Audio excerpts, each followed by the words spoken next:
Hey everybody, welcome to another edition of the Like-Minded Creators Podcast. I am Chris Hamill, and joining me is, as always, my tag team partners, Zaki Ali and Greg Talfayan. And tonight, guys, we are going to have a very interesting conversation. We're going to be talking about streaming and using social media to monetize, distribute, and grow your audience. And to do that, we're going to have a very special guest on the show tonight.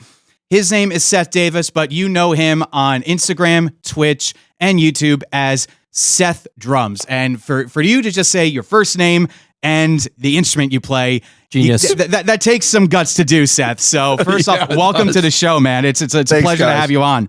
Appreciate it, man. I'm stoked to be here. So I guess that the first elementary question is, what got you wanting to pick up the sticks? What got you wanting to play the drums? Who did you hear? What song, what artist made you go, you know what? I'm going to schlep a whole bunch of crap around to every show I play and play hopefully in time for the rest of my life. Maybe not in time. I don't know. I still struggle with that, bro. It's been like over 20 years. Yeah. No, like for real, man. Like it was just born. I was born with the gift. You know what I mean? It's just like when I was a baby, my parents knew that I had the rhythm. You know what I mean? So my parents would record like their song service at church, and they would focus in on the drummer.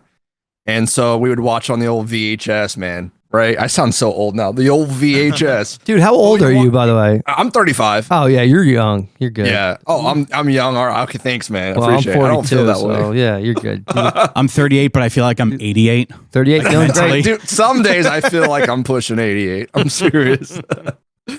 No, but like honestly, I just watched a lot of drummers. You know, my parents, like I said, they recorded, and they focused on the drummer, and I had pots and pans that I played on. You know what I mean? Mhm. And they just kind of got a feel for it.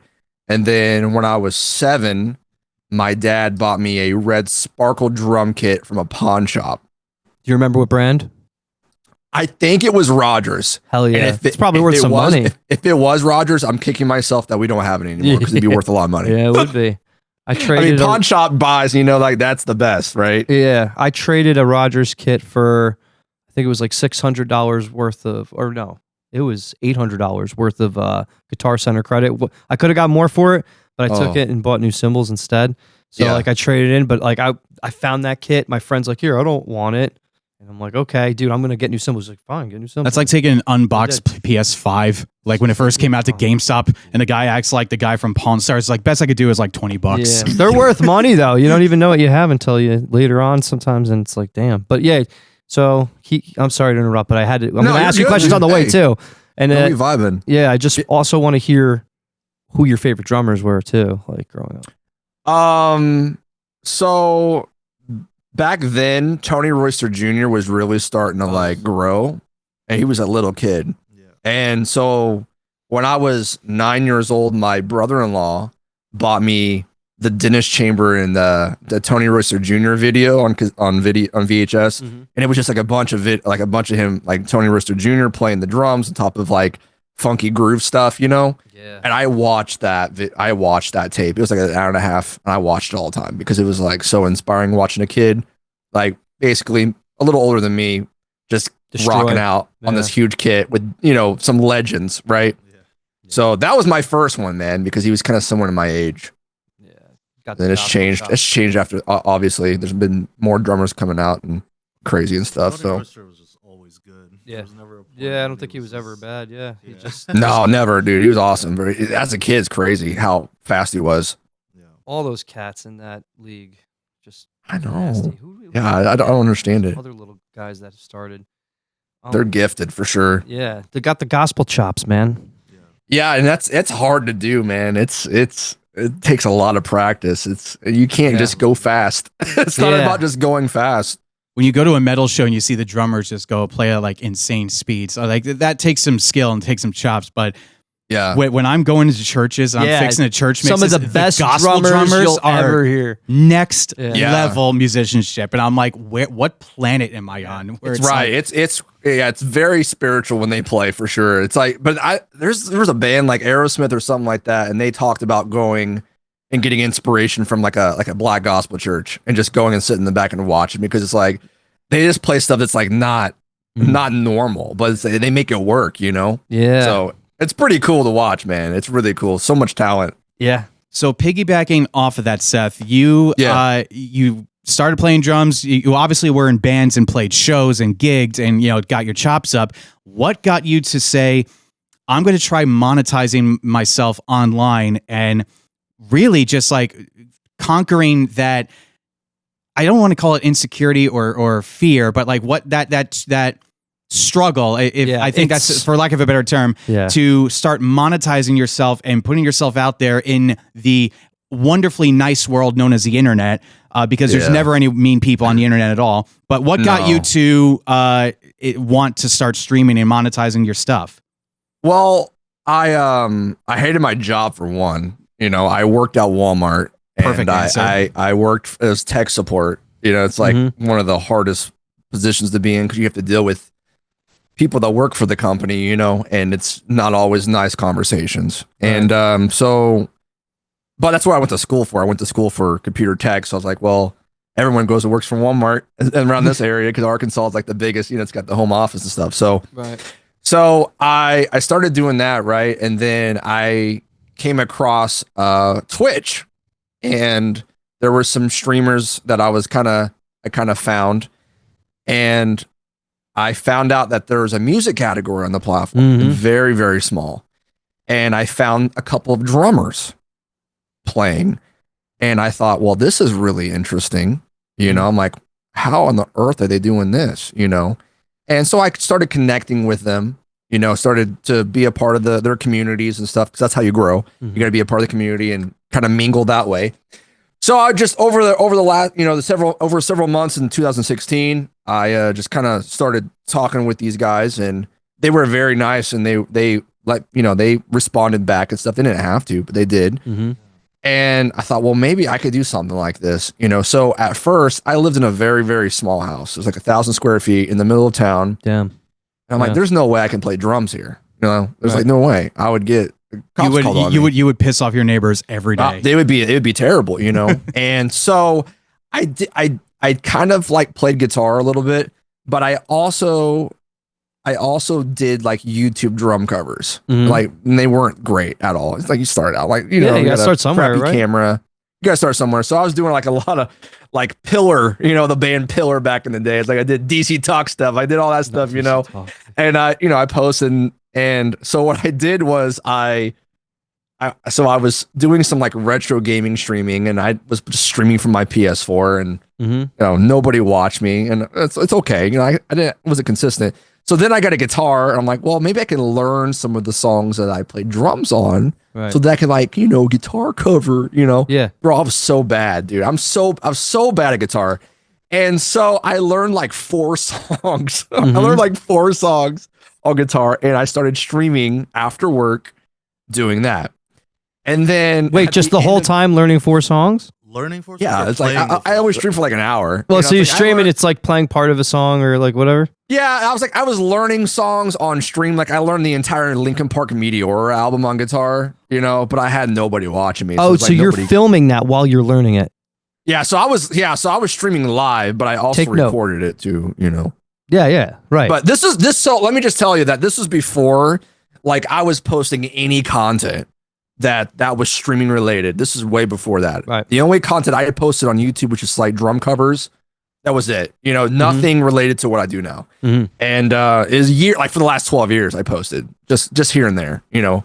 So anyway, at the end of 2016, I told my wife, well, I asked her, I said, hey, I think I could do better if I played drums and I could stream it. And she goes, okay. So she's like, well, go for it. I'm like, well, I'm gonna have to figure out how to sound dead in my little room. And we have this 8x10 guest bedroom. And she worked during the day, and I worked obviously. So I just started like soundproofing it, and I had $1,000 credit limit on a Capital One card. Damn, and bro. I bought a Pearl Midtown drum kit from eBay, which was like $400. And then I borrowed some mics from the church at the time. Right. And then I just like got some really crappy cymbals and built this little studio in this room. and I bought everything cheap, and I ended up getting like a Scarlett 18i20 All right, audio yeah. interface. Yeah, I got one of those. And so just so you know, like I'm very broke. So the only thing I had to stream from was a MacBook Pro, a 2012 MacBook Pro. From the camera. You don't want to stream from MacBook Pro. Right. you have all sorts of problems, you know? Not then, at So- least you didn't want to. Yeah. So long story short, so I started streaming February 2017. The week I started streaming, I got fired at my job. So I had no job. Was it because of streaming or was it No, because of something? Okay. nothing related. Like Okay. it was like the stars aligned, right? Yeah, right. Now I'm not saying that I went full time in February. No. It took me a long time. Right. But I was like, well, all right. So because I was practicing, like it took me like 6 weeks to get the audio set up. Mhm. You know, I was using GarageBand and like you had latency issues and Mhm. everything. Yeah. Yeah. And so every night after work, it took me an hour to drive home, and I would get home at 5 o'clock, and I was working, just grinding, trying to get a simple streaming setup. Right. Finally got it done, and then went live. And then the week of, it was like my 5-year anniversary at Walmart. I got fired. I'm like, well, this is cool. So anyway, I started streaming, and I made my first $25 from a friend that I worked with. He donated $25. He said, "You can do this. I believe in you." And I still remember that to this day. Like it was like so inspiring. That is You inspiring. know what I'm saying? Yeah. So I started streaming, and then doing like side hustle. I would do like some, there was a buddy of mine who did like some tech work, and I just kind of like helped project stuff with them, Right. just to help pay the bills. Sure, But there was yeah. times where I couldn't pay. Do whatever and you my can. parents helped. What was that? I said to do whatever you can. Like Yeah, just do whatever you can, because the more I streamed, like the more I loved it. Now I'm gonna tell you, my wife was like my only viewer for like 5 months, like not Mhm. like consistent viewers. I had people pop in and out, but Right. You got yourself a didn't good have woman anybody. there, Seth. Like that's Yeah, dude, she's freaking it's a legend, amazing man. to have a spouse that like supports you undying like, like that. What does she do, Seth? so she, well, at the time she was a school teacher. Like Okay. she helped. She did special needs stuff. Nice. So it was like, the house was so small, and the drums were freaking loud, bro. Like they're loud. Yeah. So me walking out and seeing her sitting in the sofa with Aw. headphones on, Yeah. like it was just like, dude, like you are the one, like you, Yeah. like you were amazing. You're like, because Yeah. like she knew this is what I wanted to do. Right. So it was like she kept me going for real. You know what I mean? This whole story is like so inspiring. Yeah. Like we're constantly coming across people that are giving any excuse and every excuse. to Are you not giving myself pick an up their excuse, instrument, dude? Like I do, practically. everybody can Yeah. learn from this. You're telling us this Yeah. story. Like, Yeah, Yeah. and we're just the thing is, like, I wasn't like depending upon anybody to help me get famous. Yeah. I wasn't like because I know it doesn't work that way, right? And Mhm. like I want to work for it. I don't want to just be given to me like a participation trophy. Right. You know what I mean? So it's like I want to work for it, and there's nothing wrong with getting exposure, but it's like you got to have the content there. If you Yeah. get exposure and you Yeah. have no content Yep. or any experience, you're gonna freaking flop. Like, let's it's talk just not about the gonna work. content, because this is Yeah. really interesting. Your Yeah. your approach to creating content, and when that went from you just streaming to you actually like pivoting and going, okay, this is the type of content I'm going to produce.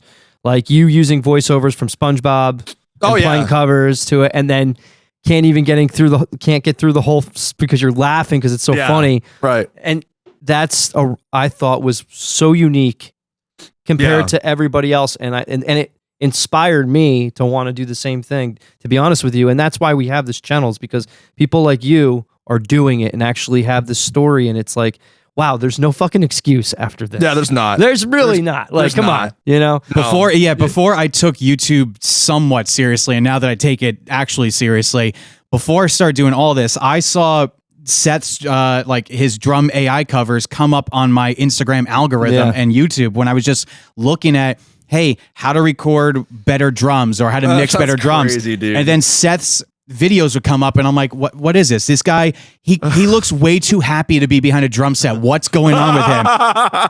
Is he like is he on acid the whole time? So I click on his video and it's his AI covers and I'm watching him drum along to like, I forget what the very first, I think it probably was a SpongeBob one. SpongeBob I'm and Linkin like, Park. this is Probably. amazing. Like It's- it's silly, and I mean that in Yeah. the best way possible. It's silly, but Yeah, and I saw it that is. you're clearly doing this full time, and I'm like, wow, holy shit! Like if I can, if this guy can do it, and this other person that I follow does it, Yeah. what's to stop me from doing it? So Yeah. Seth, this is kind of like a full circle moment for me for my channel, because I saw you and I'm like, wow, this guy kind of inspired me to start doing That's YouTube cool, stuff, man. man. Yeah, That's before cool. he even mentioned you as an interview, I'm like, dude, I follow that guy. Like, That's like, wild. That's wild. that is. I mean, Chris. I mean, I've been watching your videos for a while too, Chris. Just so you know, man. 'Cause Okay, I'm not trying to glaze you or anything. But I'm serious. please glaze me like a Krispy Kreme. I found you were on one of my recommended on YouTube, and it was one of the church videos you did. I watched. I'm like, this is cool. So that just started sitting into my buddies. I'm like, dude, because he does like sound stuff. I'm like, dude, this is really cool. And like, you have you're very relatable, and you're not like. You don't beat around the bush. pretend to know like you're the smartest person in the room, and you help people. That's good. It's good to help people, and some of these people who you come in contact with at church, they don't know anything about sounding. They don't know nothing. They just like, here you go, and then here's all their stuff. They're like, I don't know what to do with it. Somebody help, and it's cool. So it's like, I like the content, man. It's really cool. And like doing a show one night, and I see him pop in my chat room, and I'm like, and he's like, dude, I love your stuff. I'm like, really? Couldn't believe it. I marked out. Like it's like if the Undertaker just stood up right there, as like, hey, I like your stuff. I'd be like, Oh, God. Yeah. I was literally giddy. Like when I saw you chat in my room, I'm like, that's when I first realized that, oh my God, okay, this YouTube thing's really starting to work now, because Yeah. because when I use let's get into the little bit of a nerdy stuff. Like, how did you optimize your content to be searchable for people? And before you answer that, I want to give you even more of a prop.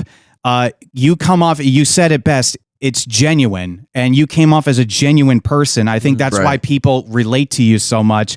I don't pretend to know that I know everything about sound, because Zach right here knows more than I probably ever will about sound. He's a phenomenal engineer, but everyone's still learning, and we don't pretend to know everything. Just be yourself, man. That's it. You gotta be yourself. But like, before you get into that whole thing, before that, the pivot content to the AI and using and how you started messing with that, like, and when you went from just the streaming part to like it started taking traction. Right. What was the first viral thing? For you, So it's always been about 2 years ago, man. Like, so I have a really awesome community, and there's a lot of people that's very, very talented. Like, I have a YouTube editor who does all of my social media, like videos and stuff. And she's been watching my streams for like the last 5 years, and she won't let me pay her a dime. I don't think I've ever paid her, because she just like, she just says this helps me with stuff I got going on in my life. It helps me like have a place to come and makes me laugh while I'm editing it. And then it's really fun to be able to post it and then see other people also enjoy it. Right. Yeah. So I have I have a whole staff of people that do so much for me. And it's really, really crazy and super surreal that like, man, why would you invest so much time in me?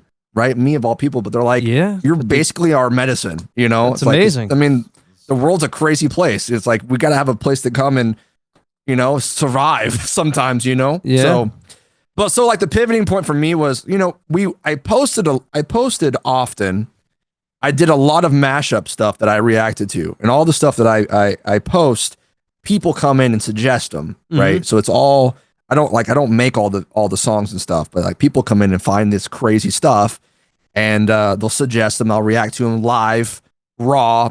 May have never even heard of them before. So that's the genuine reaction you see. Yeah, okay. From the first, so they're sending you the track, and you're going, let me see what it and sounds it's all live. So that's why it's like so crazy. So organic. Because Yeah.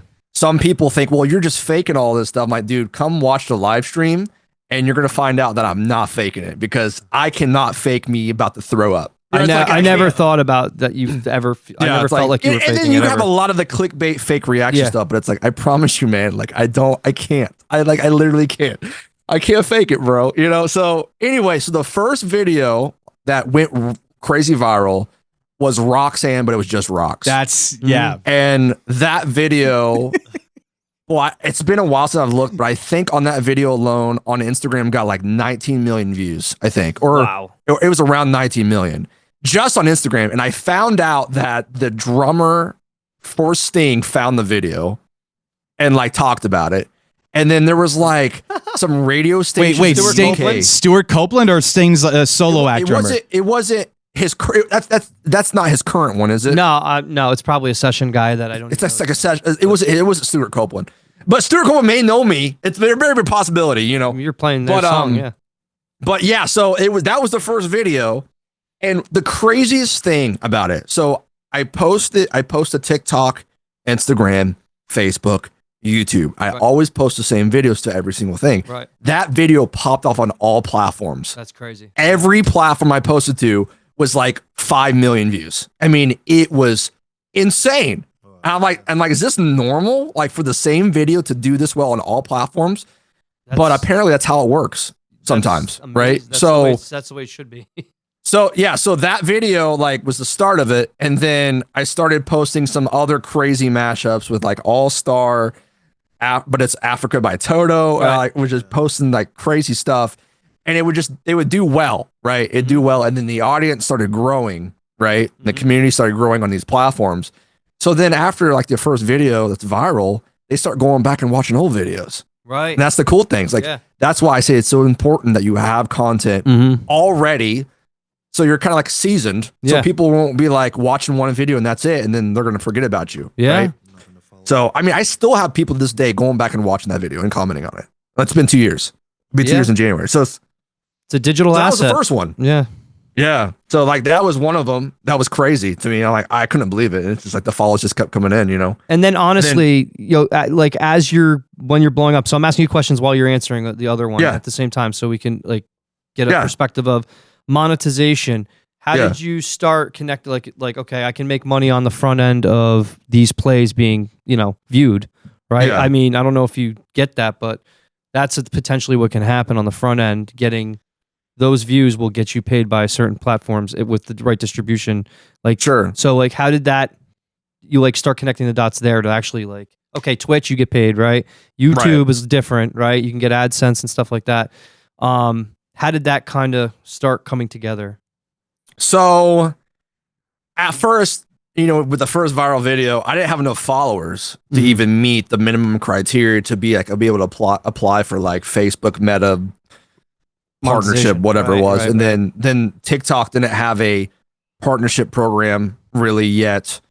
And then it's like, all the platforms I didn't make anything from because I didn't have enough following. So like once I started hitting like 10,000 followers, like, okay, I can start like getting, like they start allowing you to apply, start opening up like, okay, well, he's doing pretty good here.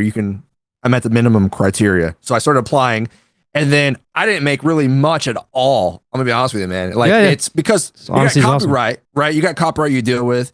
Right. And really the only way you monetize this stuff because it's copyright material is ad revenue. And it's not, you don't make money from the song itself. You don't own the song. Yeah, correct. Yeah. Yeah. Cause it's getting flagged. So like Instagram, Instagram is highly ad revenue, right? And it's not because of the song per se. It's because of them running ads. And Facebook's kind of the same way because it's owned by Instagram, so it's back and forth, right? Right. So that's kind of like how that happened. It wasn't the record label by any means. I'm sure you already know that, but it's like it has nothing to do with them. Well, They didn't pay me nothing, right? It's like they just want to get money. They don't care about creators getting money, right? But when ads come in, it's like okay, so you could start getting ad. Yeah, when ads start, like and then so suddenly like I started posting some more, and then last summer.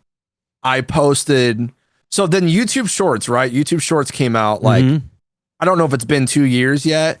So this all kind of happened the same time. So then YouTube Shorts was like, hey, you can now post YouTube Shorts, monetize this, 60-second clips. You can post stuff like that. I'm like, okay.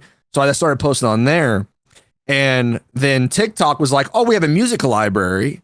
We want you to like start posting using the music in the library or whatever. And even if it was like a mashup, I could still use like the base foundation song and still get some money from it. Once again, it wasn't very much. But then I posted the stupidest video, bro. It was literally like this brain rot video on YouTube. And I posted a Peaches video, right? Nice. And it was like the Peaches, like the Super Mario movie, right? Yeah. And it was like, all it was Peaches and he just says fart. He like fart the whole time. That's it.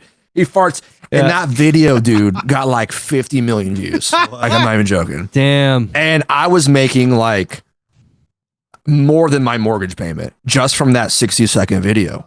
Wow. And that was it was like not this summer, but the last summer. So it was Mhm. 2022. Was that 2023? So that was like, oh my gosh, right? I was like, this is crazy. You know, like I'm okay. All right. Yeah, that's amazing. You mentioned Then TikTok started working out too, you know. You mentioned the copyright and monetization with the copyright. Now, I don't know how TikTok, Facebook, and Instagram deal with, copyright material, but I know on YouTube, I think the monetization split is like 45 to you and then 55 to YouTube for AdSense. If I get tagged with even one copyright ID, not even a strike, just a copyright ID tag, I lose everything for that video. So there's YouTube. If you have the copyright ID, you have, I think, 1 of 3 options. One, you can just say whatever, just add like a credit to it, which is amazing. 2, you can either share revenue and you as the creator maybe get 10% of that if you're sharing. Or 3, they demonetize the whole video or remove it from YouTube. And I noticed that in my streams or in my vlogs, it depending on what band is playing on the PA house system, that video gets blocked or demonetized immediately. Wow, that's crazy. It's that granular, huh? I guess my question to you then is, how were you able to either work within that copyright system or get around it, or how do you deal with the copyright? So my full videos, I was never able to never able to monetize them because of copyright. Right. So where I was making the most money was from YouTube Shorts. And the reason is because they have a YouTube Shorts policy, and it's basically fair use. And so not every video that I posted would be under that monetization policy, but it would let you know, hey, this video has copyright, but your ad revenue is not affected by it because it follows under our Shorts policy or Shorts monetization policy. So that's how I was still able to monetize the 60-second videos, is because of that monetization policy. Nice loophole there. Okay. It's a nice loophole, but I will tell you this: when I had to deal with Sony over like the last 5 months ago, and it was pretty gnarly stuff that because of the AI thing, they were like, we don't want this covered under the Shorts policy. So, and that was like with everyone started making the Plankton videos over, singing Linkin Park stuff. Record labels hate it because they're like, they're changing up our blah blah blah. We don't like it, but the majority of the time the bands loved it, bro. The bands getting like, the band attention. Hilarious. That's what matters most. Yeah, but the record labels don't care. Yeah, I didn't. So there was like, and I don't know if you want to talk about copyright strikes and stuff, but please. Yes. So there's another YouTuber by the name of There I Ruined It, who is an absolute freaking icon. And him and Bill McClintock are my 2 favorite. Yeah, I do a lot of his, and William, can't think of his name, William Mansell or something like that. I mean, I've worked with all the guys because they're always asked me to they're like, please use my content, because I tag them on it, and it's just like it's good. It gets everybody you scratch wins. my back, I scratch yours. Everybody wins, right? So everyone wins. So there was a I just recently got all my YouTube strikes removed. It's it was a rough one, Damn. And so There I Ruined It. This is back when AI first started kicking off, right? And everyone's using AI for songs, and people still do, but it got cracked down a little bit, right? And so he did a song. It was "Baby Got Back," right? But it was in the version of Simon and Garfunkel, right? Nice. It was like "Hello, Darkness, My Old Friend," but it was like "Baby Got Back." Yeah. So he's saying on the track, right? But he uses AI to change his voice, which is freaking crazy, right? So he posted the video, and that video for me was crazy views. He got crazy views, I got crazy views because I was reacting to it, and it was nuts, right? And Sony came down hard on him, big time. He got a copyright strike, and he was on the verge of getting his YouTube channel removed because of it. It was bad because he if you do a short video, you want to do a long video, right? To piggyback that, because you want to drive traffic, more traffic to your channel. You want them to watch longer form content so you can post stuff, monetize it. It's like, it's how it works, those ad right? breaks. So, absolutely. So he posted the short. I posted the short after I asked him, I was like, hey, can I react to this? He's like, oh, yeah. I posted the short. He posted the short. Then he posted the long video. I posted the long video. And guess what? We get 2 copyright strikes for those videos. So we get well, I guess maybe it was 1 copyright strike. Either way. What exactly? So I mean, I was terrified. You know? So how do you get terrifying. around this? How do you get around this now? So a lot of prayer. You know, because I was like, dude, what do I do? So he gets a copyright strike, and then the record labels start finding out, oh, all of this AI content needs to be removed. So they just started striking everybody. I mean, so I got another strike. It was Plankton Sings Shine Bright Like a Diamond, that song. Yeah. And that video had a lot of views, and it got taken down, and a strike. And so here I'm sitting with 2 strikes, right? And it was awful. And just so you know, strikes don't drop off for 90 days. So then that all happened. And then I have 2 strikes. And then I get a 3rd strike. And I can't even and at this point, I have privated everything. Doesn't matter. Even if you private all your videos, they can still, if they've already applied a strike, it could take 6 weeks for the strike to actually come to surface. So they already struck me for something else, even though I privated everything. So here I am, 3 strikes in. I get an email, dude. And this is the worst part about this, right? Was I was hitting peak viewership, because I started doing the AI country songs, and those are Hilarious, by the way. Hilarious. Those are fully monetized, fully. So I'm not trying to jump ahead, but that was really scary because I get an email that says you have 10 days, or your YouTube channel's gone. That's it. I get 10 days. If you can't get in contact with a record label, if you can't blah blah blah, bro, I didn't sleep. It was one of the worst times of my life, because being a content creator, because I'm making $3,000 a month just from YouTube, which is a lot of money, right? And it's it's gonna be gone, right? And building a community and having a YouTube channel from 2007, you know what I mean? Dude, I was so just devastated. So. Yeah, so that happened. It was crazy, but the resolution. I'm sorry if I'm yapping too much. No, please. It's your podcast, not mine. No, this is for. We need to hear this.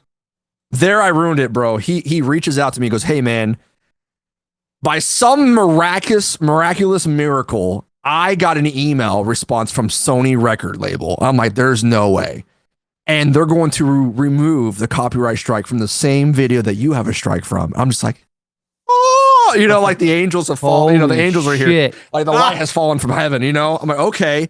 So he introduces me. So now I have a contact with Sony, which is kind of dope. That's dope. So he introduces me to the guy, and they're like, "Hey, man," and they're just like, he basically told me, "Yeah, this whole thing's screwed up. Because it's all it's not even manually reviewed. It's all automated, and they're just nuking everybody." And he even said, he's like, "Man, I'm sorry this has happened to you. It shouldn't be this big of a deal, but unfortunately it happened. So thank God they revoked the strike." And then I was just I was not posting for a long time. I was so scared. I'm like, I don't want to post anything. I'm just going to sit here for 3 months until it's gone, So to piggyback off of Seth, I've had 2 instances where someone copyright strike my YouTube channel. And for those of you who don't know what a copyright strike is, that is something that a human being has to do manually. If we post this podcast on YouTube, right, and another channel just downloads the video and re-uploads it to their own channel, I have to now go to that video's options on the thief's channel, go through 3 different menu options to issue a manual strike. So you think they have a offshore company doing that all day? There's absolutely someone at the label who does this. Best, easiest job ever. If Sony Records can reissue, can take away strikes, I need to vent about 2 instances with strikes. First off, I don't know if you guys heard of a band called The Dictators. It's a punk band from the 1970s. The bass player of that band, Andy Cernoff, he emailed me because their former singer, his stage name is Handsome Dick Manitoba. Handsome Dick Manitoba. He performed at Dingbats with a new band, and they covered some Dictator songs because that's what he's known for. I stream the show and I do my vlog, so I have 2 issues of content there. That was about a year or so ago. Just a couple months ago in chronological time, like literally 9 months later, I get a copyright strike from Andy Cernoff striking the vlog. And it was one of those, like, you have 10 days to remove it, otherwise you have a strike on your channel, and this affects your search engine optimization, because that's what a lot of people don't notice either. If you get striked and it stays on your channel doesn't, it's like, don't go to that bad part of town. You avoid that. So the algorithm knows this if you get a strike. So even just one strike is damaging to your channel. So thankfully, I got the email and I emailed Andy. And I'm like, look, this is clearly a fair use case. I'm not portraying your song as my own. I'm literally doing no better than what someone would do on their phone, posting on their Facebook page, saying, hey, I saw this at a show. That's crazy. Andy responded with the most elitist, passive-aggressive, like, F you tone that I've ever seen from a strike going. He's like, this man, he didn't even call him Handsome Dick because they clearly had a falling out. This man has no right to perform the song that he doesn't own the master to. Remove your content immediately because I want to avoid issuing you a strike. I'm like, well, clearly he doesn't want to play ball. So I respond equally as passive aggressively. I'm like, well, you're just giving a big middle finger to the opening bands that are on this video who are just trying to scratch for exposure. That's why I do this, not to steal has been content and has been copyrighted songs. So of course I ended up having to delete the vlog because he just wouldn't budge. So I guess my message to Andy Cernoff, if you're watching this, if Sony Records can take away a strike, you can swallow your own ego and dig it too. So I just want to get that off my chest. Sounded like it, But like it's hell trying to navigate being specifically a music content creator on the internet or any platform when you have to deal with music that's not your original music. Right. Yeah, big time. That's what I kind of wanted to. I agree with you. And now I remember, like, last year there was, I won't do any Eagles music because they are horrible people. Don't do Ozzy Osbourne either. You know, your video will get removed if you do anything Ozzy Osbourne or Black Sabbath. That was my first strike ever, was from Eagles, because I guess one of the members saw my video and they striked it. It was like a mashup. It was really cool mashup, and I got strike for it. That's flattering at the same time, though. And now, and then what's really sucks, dude, is like once you get a strike, you're kind of like on radar now. That's like really sucks, because like now, like if I get a strike or something, I can go back and see the original videos just there, just flourishing. I'm just reacting to it. I literally played drums on top of it. And you're gonna go after me? It's freaking so gross, man. It's so gross, bro. But I will say this though, like when this was all happening, I came in contact with a guy that creates the cowboy AI songs, right? And he's like telling me about, I reacted to some of his videos and they're freaking funny. And he's like, dude, he's like, I don't care. You can use any of my content. You can. And the cool thing about it was it's all copyright free. Like nobody owns it. And like nobody owns the instrumentation. Nobody owns the lyrics or nothing. So that's how I was like, it was exploding for me, like over the summer, was because I did like the glue balloons or whatever it was, like, the cowboy like smashes balls in like in a door or whatever. And I reacted to it and it was like, dude, it did crazy views. But then that all happened and it was like every video I posted was millions. And then I had the third copyright strike. It all happened at peak time. So it's the worst. I had to stop. Yeah, I was so devastated. So I had to like stop on posting on YouTube because of that, because I was so scared that I'm going to post something. And I was like, I didn't know what the record label was going to do, So I had to stop. And I was able to thankfully still post to like TikTok and Instagram and Facebook, and it did well. But it's a scary time, man, to have that happen to you.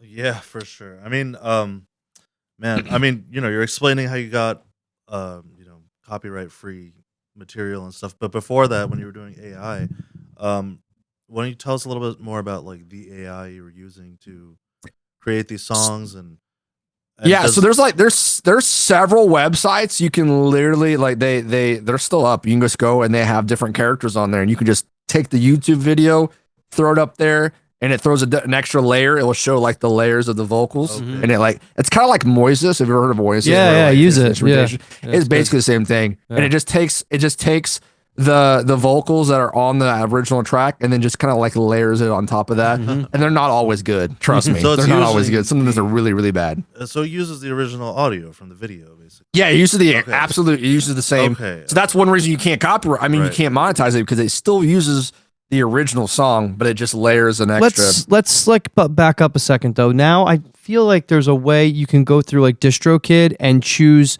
the option to be able to use somebody's song, but you got to pay per song or something. Yeah, I don't know. Or how to licensing. do that. It's licensing. DistroKid has an option where if you upload a cover, they take care of all the licensing that's for legal uploading stuff. to Spotify and Apple. Yeah. No, it's to everything. For DistroKid. It's to everything because DistroKid goes on everything. It goes YouTube. Yeah. It goes everywhere. So that's is it unfortunate? No, because think about it. You're paying for something that you're going to make money for a lifetime. So it may be worth. I don't know how much the price point is. I'd have to look it up, but it definitely is an option. And it might be a good. You should. Yeah, I think that's like the way to get around it. If you're going to do that, and think about it, like if you go back to those old videos and you're able to do it and use that and re-upload it, there you go. You made that. That would be actually. So check that and see if that works for you because that definitely was an option that I saw. You have all these. I mean, I'm guessing not every piece of content uploaded on distribution services like Spotify and stuff. No, I don't. No, Okay, no. So like the like all the cowboy AI stuff. That's another dude that makes it for me. Well, not just for me specifically, but he has like rights and stuff. So he posts everything to Spotify and Apple Music and stuff. So that's how he monetizes that because he has it on there, right? So that's how he owns the rights to it. But like for me, to get licensing, if I was doing maybe songs that are like, it was like a Linkin Park song or whatever, and I could figure out a way to do AI stuff with it or whatever, and I was able to do that. Maybe I could do DistroKid using that way, and they just get a percentage. Some videos you can do that will do like you'll split your ad revenue, right? You'll split it with the artist or whatever, the record label. That's kind of smart though. I will definitely look into that and see if that's an option. Yeah. So Seth, we're talking about monetization and everything involving with monetizing content. What pieces of advice would you say to someone who is looking to either get started with streaming because you stream? How often did you stream now? Yeah, it's 5 days a week. Just about every day. So what would you say to someone? Yeah, what are your tips to like get out there as like to build an audience? Because I mean, you have a pretty amazing size following. I mean, let's not like beat around the bush here. Like you're a big dog in the online world of like music streaming content. But what would you say is like if someone's starting out, where would you say like what direction would you point them in to like get a following? I would say you got to start for one. Don't expect to be an overnight sensation because it's not going to happen. You just got to be realistic. It happens to a few, but like for the most part, don't expect this to like start paying your bills all of a sudden. You got to put some hours in, and then for one, you got to figure out what do you like to do, right? Because you can't do what everybody else is doing. And like me, sometimes I think about. What if I just didn't? I wouldn't have put the drums. I would have just like played like video games. Like, do you think I would? I probably wouldn't have made it because everybody was playing video games. Yeah. So it's like I don't know. My character would have fit playing video games. I suck at freaking FPS stuff.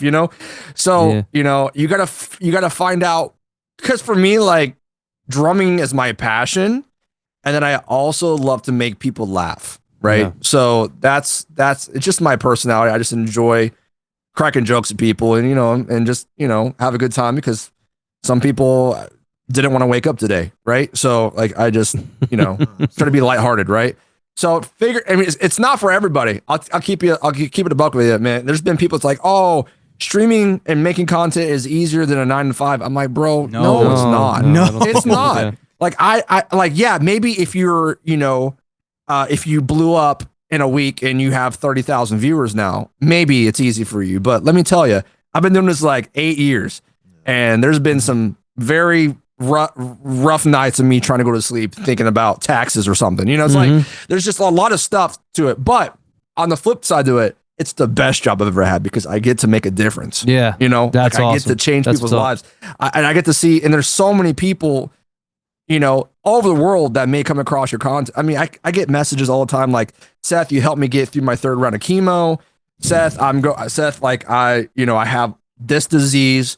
Seth, I really wasn't wanting to live today. Like you get that kind of stuff on top of the idiots that are like, Seth, you have horse teeth. It's like, you have great teeth, that, bro. Right? You know, it's like Seth, your forehead could literally land a 747. You know, like you get all that kind of stuff. But you know, so that's not true. That being said, back to, I just gotta say, man, you gotta start. You know, and I will tell you this: technology is a lot cheaper than it used to be. Right? Like you don't have to go out and spend $5,000 on a camera anymore. You don't. And there's companies like Elgato, which I'm sponsored with, but there's like companies like that you can get webcams from, you get microphones, and you're like, you're not gonna even see the money gone because it's like so cheap. It's so easy to do. So, and everybody has a computer. Yeah. It's like, you know, everybody has a computer. Use it right. Use your computer, man. It's like Seth, let me ask you this. I know we're gonna end this, but I have like, man, I just keep going. Because I think I got a great question here. Like when sponsorships, right? Like your endorsements or from, you play Pearl, right? Yeah. So you have a master series? It's or the reference? Crystal Beat. It's the Crystal Beat. It's the acrylic kit. Oh yeah, okay, the acrylic kit. Yeah, dude, sounds great.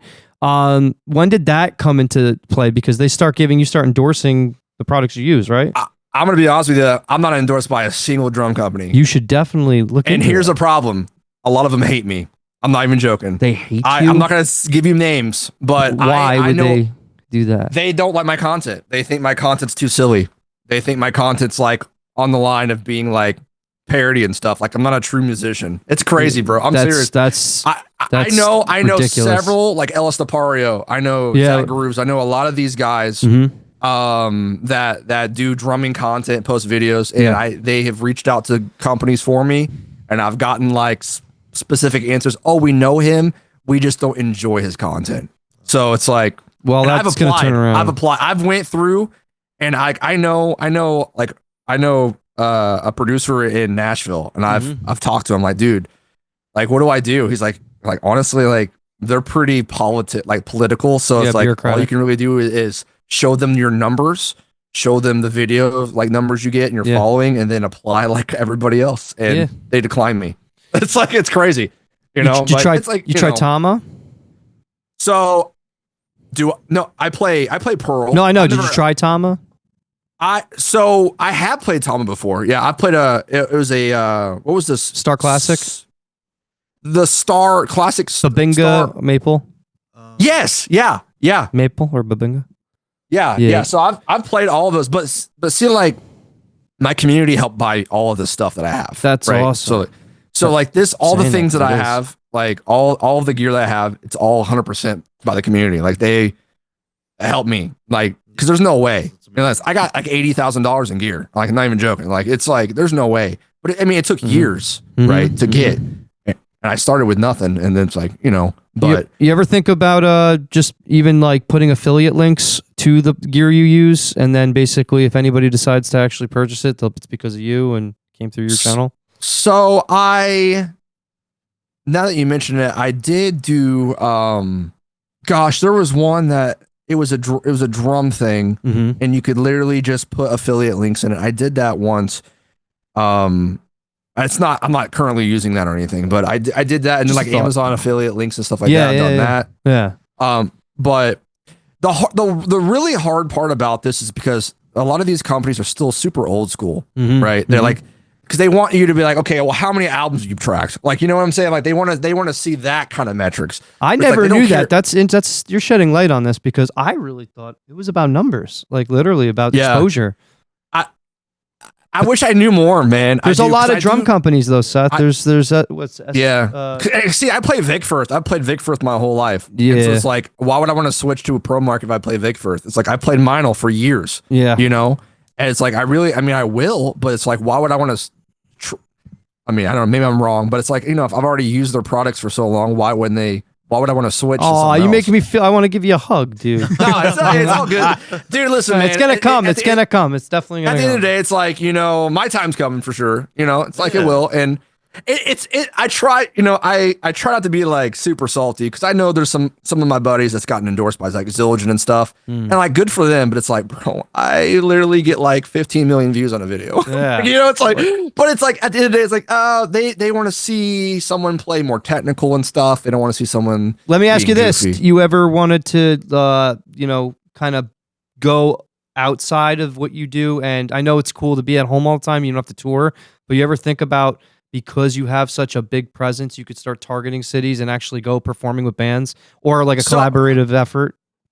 So I will say, like, dude, streaming is like my passion. I love it. Yeah. With all my heart. I do. And it's hard to see myself outside of that. But a couple of years ago, right above, I actually played drums. It was just me, but there's a streamer by the name of Tim the Tab Man. Mm-hmm. And he kind of helped me a lot with growth. Mm-hmm. Because he used to, like, they would raid my channel when he streamed on Twitch. Mm-hmm. So I'd have like 50 people, and then suddenly there's 15,000 show up, and Holy you try not to crap your pants, you know. So it's like you go from like that to it would happen quite often, you know. Yeah.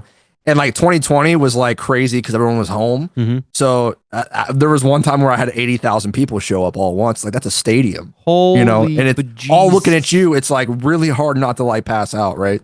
That's fucking and so nuts, so dude. with all of that, I had opportunity where he did a tailgate at the Dallas Cowboys practice stadium. No and way. I got to play.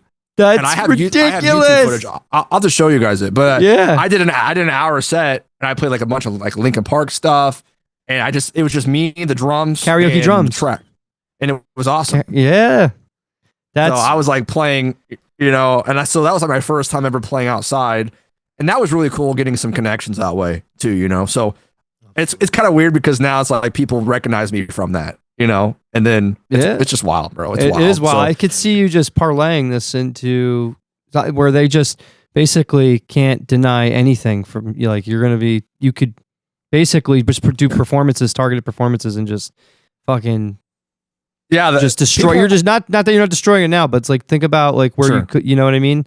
If you went around the world into certain targeted cities that you're like really popular, cool, man. And you just fucking have like, you know, do what you do. You can just go and do your own shows. Do what you do there, like in front of in the person. crowd. People would love the crap out of it. I have a huge following in London for some like weird reason. Like there's New York, there's LA. Weirdly, there's Miami. Like I'm pretty big in Miami, but London, that's like the biggest non-American city that my channel reaches is London. A lot of techie dudes. So, so cool, I'll go to London, but I think there is one band that I think Seth would give up streaming for, and he's wearing their hat. Yes, I would. Creed. That's right. I think if Creed needed a new drummer, I think Seth would just go. Did you get to see him on their newest tour? Is pretty nasty, dude. So I saw them live a couple of months ago. All right. And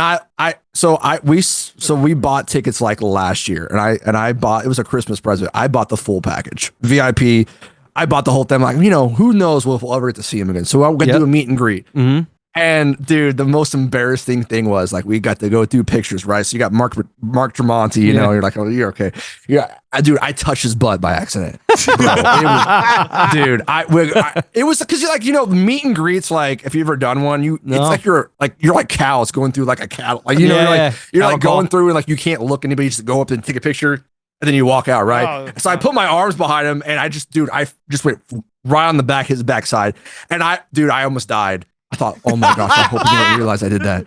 You know, and I walked out and my wife looked at me. She's like, Seth, are you okay? I'm like, I touched Mark's butt. Did he say anything? Did he notice? No, they didn't say a word. But what's really funny is so they're on tour still, and their second guitarist, which is Mark Tremonti's full-time guitarist, follows me on Instagram. I DM'd him. I said, hey man, I see that you follow me on Instagram. I said, I just want you to know that I touched Mark's butt by accident. If you ever have a chance to say it was by accident, please do. But That's great. but yeah, man, dude, I would totally play for Creed, bro, 100%. Oh, Great. What got like Creed is one of those like bands where people are like, oh, I like a couple of their songs, or there's some My people Own who just Prison. hate on My them. Own Prison. What is it song, about Creed that just gets you so excited? Like what is it about them that you love so much? it was my first album that I had as a kid that my best friend gave me, the Human Clay album. Yeah, that And was I good just remember too. going That's good. home and my dad had an old Windows 98 computer and I just popped it in and I just cranked it while playing solitaire, you know? And I just remember like listening to it over and over, man. And it was like me and my dad really shared, like my dad loves like drum tones and stuff. Mhm. And the snare on that album is like, my dad's like, this is the greatest snare of all time, like the greatest snare tone. So we always talk about, till this day, we talk about how great that album has, the recording was. So that's one reason, man, you know, it's like, cause I loved, you know, I grew up listening Nostalgic, to yeah. them, you know? Sure. So That's what's they up. just got a lot of good songs, but Yeah, anyway, they do. They do. I Yeah. I still think My Own Prison's my favorite album. I don't know if it's you dude, hearing that Every song live song. was freaking epic. Yeah. You know what's crazy is like, so last Christmas, Scott actually saw one of my TikTok videos. And it was, dude, so I posted a video. It was Mariah Carey, All I Want for Christmas. Uh-huh. And it was a mashup with Creed Higher. Oh, And Yes. it's like, yes, I saw dude, that. it's, Yeah, I remember this one. it's so cursed. And he commented on it, like he like spammed like the Santa emoji. So like right before we're going in the meet and greet, I said, Bailey, I'm gonna do this. My wife, I'm like, Bailey, I'm gonna do it. She's like, what are you gonna do? I'm like, I'm gonna mention it to him. And she's like, do not. I'm like, listen, like this may be my only chance to ever see or talk to this guy. I'm like, I'm gonna mention it. Yeah. So I'm walking in. I say, hey Scott, just so you know, like he's like, what? You know, like, hey Scott, just so you know, you saw one of my mashup videos on TikTok last year. I just want you to know that you're a legend. And he goes, oh yeah, I know what you're talking about. I don't know if he's actually, if he actually knows, but it's like he said that. I went, oh, maybe I should have mentioned it, but it's like, Dude, that was cool. Do you think he man. was That just saying that to just be nice and he just like didn't? I don't think so. He's like, I don't think a lot he of people would do say that. Like, that. yeah, I know what you're talking about. Like, no, you don't. You don't. But I don't think he's the kind of guy that would fake They've seen a that. million people Yeah. since Maybe you, it would be. right? Yeah, it's just true. But I mean, like, you're familiar. I mean, you did comment on Yeah. it. He did take the action. I had the Yeah, I same. mean, my content's definitely can, like, if you see it, you're gonna be like, oh, I know who that is, because nobody else is doing it. So it's Yeah, like, you know, exactly. It makes That's- an impact. That's what we need to like bring it all together. Like nobody's doing that. Like be yourself, do your own thing. I like how you're just like really in the moment when you're doing it. So it's like it's real, you know? I Yeah. think we can all take a real piece of nugget of information. And no matter how big someone gets, I love that Seth is just human enough to be like, hey, I fanboyed out for Creed. I'm like, it's the same thing like the time I met Green Day. Like I shot my shot. That's crazy. They were sound checking for Howard Stern. This was when I was working at Sirius XM, and I timed it so I would take the elevator down with them, and to go from floor 36 to down to the lobby was like a the minute. longest thing ever. The The longest minute and a half of my life. But they're all sweaty from sound check, and I just fanboyed out. I'm like, you guys got me through so much like bullshit as a kid. Yeah. I've been listening to you for over 20 years. It's right when Revolution Radio was coming out, and without missing a beat, Mike Dirnt looks at me. He's like, wait a minute, how long did you say you were listening to us? And I'm like, over 20 years. He's like, way to make us fucking feel old, kid. Yeah. And then they all laughed, and like Billy Joe gave me a hug and was like, you know, like longtime fans like you are why we still like doing this. I don't know if he was blowing smoke up my ass, No, but it was dude, he's literally that's the cool, happiest. though. I think the they're happiest night of my genuine, life. though. I think that's Just that's an meeting amazing heroes story. like that. That's an amazing story. That's fucking great. There are genuine people that are icons. They're genuine. They still love what they do, and they love people. That makes a difference in their lives, you know? And they're one Their of music. the best at it for sure. Yeah, for real. You know, 3-piece like that. But they have an extra guitar player live, but it doesn't matter. They still Doesn't matter. But,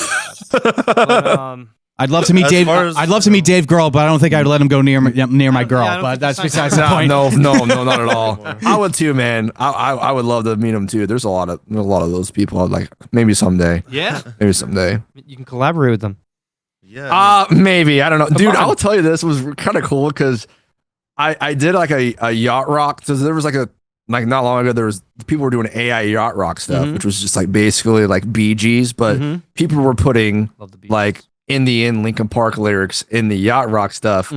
And then they were like reacting to it or whatever. And so I did an Evanescence one. And then Amy Lee followed me on Instagram from the video. There you go.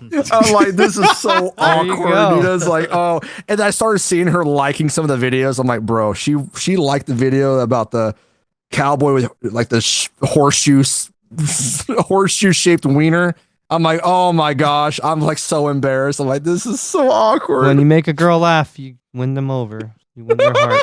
Hey, it's the way to a girl's heart. It really is. But like Evanescence saw some of my videos and stuff, so it's kind of cool, you know. It's like, I don't know. Making people laugh in general is a way of captivating them and keeping them. That's that's what you do every day on your stream, man. Like it's highly entertaining. If you guys haven't, I mean, with how much of an audience he has, you probably have seen one of his videos, but this isn't jealousy or anything. I'm just saying, chances are you have seen Seth's videos, and it's just highly entertaining to watch him literally just have fun, play music, and laugh at the ridiculousness that is the internet. And I think for anyone looking into getting into streaming, just be consistent, be yourself, don't be a poser, and literally just have fun while doing it. And I would say when you said about being consistent, you have to have a schedule. Like if you're going to stream, and please, you have to utilize all social media, even if you don't want to.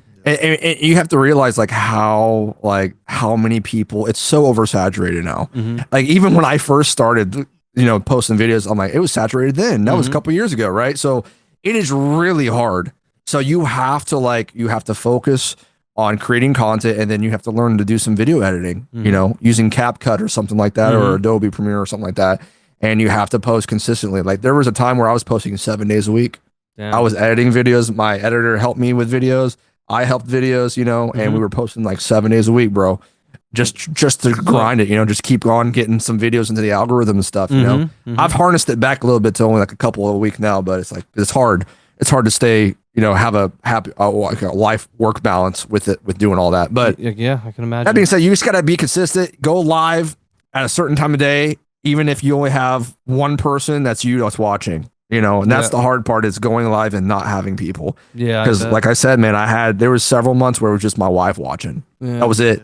And that's hard, man. That's really, really hard to, I bet. To sit there entertain for a couple of hours to just your wife watching. Absolutely. There was one thing you mentioned in the very beginning of the interview, and you said, you got to have the gift. Some people just have the gift. And I really think that, in your sense, the gift is really just the work ethic, man. Like, sure. The way, like going through that and still having, it's the rhino skin. Yeah, just the want to get it done. And these videos. I will tell. I know I'm yapping too much, but I will say like the one, because we talk about streaming, but I want to tell you when I went full time as a streamer. Okay, because so I streamed for over a year and a half before I went full time. So I started in 2017. I didn't go full time like as a full time streamer without another job until the fall of 2018. All right. So I was like 2017, it's like over a year. Right. Yeah. And the reason I did that was because I connected with communities, connected with other streamers. And that's how I went full time. So basically I streamed for a year without getting barely any type of like viewership. Like I was averaging probably like 40 viewers, right? 30 to 40 viewers, if that. And then some other drummers, because it was it's a community, right? Yep. So some other drummers started sending their viewers to me. So you would get a raid. Doesn't mean you're going to keep everybody, but you may keep one or two that may come back, right? So over a course of time, you may start growing that way, right? Compounding, yeah. Right. So then I met a friend of mine who's like one of my best friends, Kit Boga. If you don't know who Kit Boga is, he's a scam baiter, and he's been doing it for a long time, and he has all these personas, and he's I got like 30 million subs on YouTube. He's huge. And he's the guy with the blue hair, right? No. Well, that's pierogi or whatever. But this guy, he wears sunglasses. Oh, okay. So, I know who you're talking about. Yeah, I didn't say his name right. Scam, whatever. Anyway, that being said, so I kind of connected with him, and we have similar taste in music. We had similar backgrounds growing up and stuff. So we just kind of became friends, and I was not looking for anything at all out of it. And he's just a good dude. So we just chatted. So he was streaming. He still streams, but at the time he was getting like 4,000 or 5,000 viewers per stream on Twitch, which is a lot. And I did not look for anything out of it. Right. Yeah. And so January of 2018, I was about to give up because I'm like, okay, I'm coming up a year now. I'm not really growing much. I'm not really making much money. I'm struggling financially. I'm like, I feel bad because my wife is having to work a lot. So I was going to give up. So in order to really make good money on Twitch at the time, you have to be partnered. That's how you get sub revenue. Okay. Right? People subscribe for $5 a month. They get some emotes. You get a split from that. Right. So the more subs you have, the more money you make every month. Right. And that's how majority of people make money on Twitch. And now there's ad revenue and stuff like that. But back then you didn't have that. So in order for me to be able to make money, I need to be partnered, which requires you to have 75 concurrent viewerships for like 3 months, which is really hard if you don't have, if you're stuck, right? So he rated me, which means he hosted my channel with 4,000 viewers and it was like March of 2018. And then for 2 months, I was like averaging like 100 viewers after that. There you go. So I was above the threshold. Right. And I was able to apply. And I was going to quit May 1st. And I got partnered May 1st. That's crazy, bro. Oh, so like it was, I set a date. I was like, I'm going to quit. If I can't get partnered by May 1st, I'm quitting. And dude, God opened the door. I'm like, all right. Well, and it literally was like the 11th hold on. hour. There's more to this with your story, and it's pretty metaphysical. Well, from a personal development standpoint, and this is everybody doesn't even realize it, but development of your mind faculties is really important. The way you think before you manifest something and bring it into from nothing to something significant. There's a thing, Neville Goddard. He's a very pivotal speaker, like for personal development. And his technique was a ladder technique. And he told everybody in the audience, say, I will not climb a ladder. I will not climb a ladder. Right. And just keep saying that to yourself before you go to bed. And picture yourself like climbing the ladder while saying it. And literally you'll start seeing ladders appear. And I did this technique and I literally started seeing ladders. Like it's just a small example of the micro and the macro. So like when you give up and you let go and you're ready to just be like, I'm done. There's like a click with the universe, and literally you will manifest something that you thought you would never manifest by tricking your subconscious mind. And that's crazy. That's literally what you've been saying throughout the whole interview. Every time you're about to like give like or something like really close is about to fucking go to shit. Yeah. Something clicks and you get bigger and something. See what I'm saying? That's divine. Yeah. That's divine. And it's not me being like, oh, be religious. It's spiritual science. It literally is. So if you can manage those thoughts and you can actually, that's cool. Actually think from that perspective, like, you know what? Fuck it. I don't give a shit no matter what. Excuse my language. And then boom, it just hits. And like you start doing that because you have great intention. You're in the moment, which is huge. Like everybody's thinking like shit in their toxic thoughts. You're living in the moment and like you're like literally put yourself in a situation where you backed yourself up against a corner. So the stories, you got to write a book about this, okay? And just use AI to do it. Chris, you too. ChatGPT, bro. You too. All right, ChatGPT, man. Like seriously, but like listen, that is like a pivotal thing that's in your story consistently. And I noticed it from the beginning, and it's like, dude, just don't act like you're gonna, you don't get so down on yourself, but you put in so much time and you live into the moment and you've literally shifted your reality, and that's fucking. And now you're reaping the rewards of your work, man. Well, and you're going to keep putting in the work, of course. Yeah. But thanks, guys. Hey, no, I appreciate that. That's very inspiring. Thank you. You're inspiring. We seriously, we appreciate you coming on the show. Any last questions? I mean, we should do a collaboration at some point. I think. All right, let's get it. I mean, we're drummers, multi-instrumentalists. So this kid plays everything the best you could possibly play it, but like we should actually definitely not. Yeah. No. Like it's ridiculous. It's in pro wrestling terms, this is called chasing the hug. This is what we're trying to do. His nickname, Seth, is Murder Feet. Oh, Like literally, this kid guy made him a shirt, thing, a murder shirt. Like he does, like we're all very open. Like I'm like good at certain things, like different types of drummers, and like we collaborate and we make music. So I like we'll think of something. If you have an idea, like you want to put like some fucking cartoon voice or anything over something, we could definitely do that and I come up with got a better something. idea. If you have a track that you want Or that too to be made, I'll Sure. make the whole track. And we dope. could put it in a different key or whatever. So Yeah. we can get Zach can literally play everything under the rainbow. Like he can literally play every instrument. And That'd be dope. Yeah, so you don't have to do it. So you just have to perform on it. You just have to perform on it. What an inspiration! What an amazing story! And hopefully your Chiefs are going to three-peat maybe this year. I don't know. It is what it is, man. We'll see. Maybe the Bills or the Ravens have anything to say about that, or maybe the Lions. But we'll see what happens with football. But I'm just disappointed Taylor Swift's not doing the Super Bowl. Like I figured this buildup would be like she's doing the Super Bowl, but no. I'm still dating that guy. That was still campaigning for Metallica to do it, but that's just me. I know, man. Oh gosh, could you imagine that? Nothing beats the Creed halftime show, though. Well, that's true. That was peak right there. Metallica would play one song and that'd be the whole thing. It'd be that. They'd be like, "Oh, that's it." And people will say, "Greatest Super Bowl of all time." Master of Puppets. That's it. That's all they need.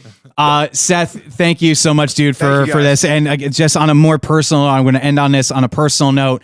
It's just surreal that I still consider myself a small time creator, but the fact that you managed to find my stuff and show that, like, hey, my effort to optimize SEO to make sure my videos get seen out there, not to mention making decent content.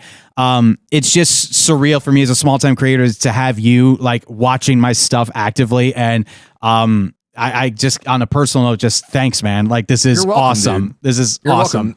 Welcome. Keep doing it, man. It's really, really fun to watch. All right, I'm serious. I'm not blowing smoke up your butt. It's fun. So. Like seriously, just like trying to make a Kitchen Nightmares parody turn into everything that it is now. Like just being obsessed with Gordon Ramsay. Though. It really does work, man. Yeah, Gordon Ramsay of the fucking that. Yeah, that's all I do is make Gordon Ramsay parodies. Yeah.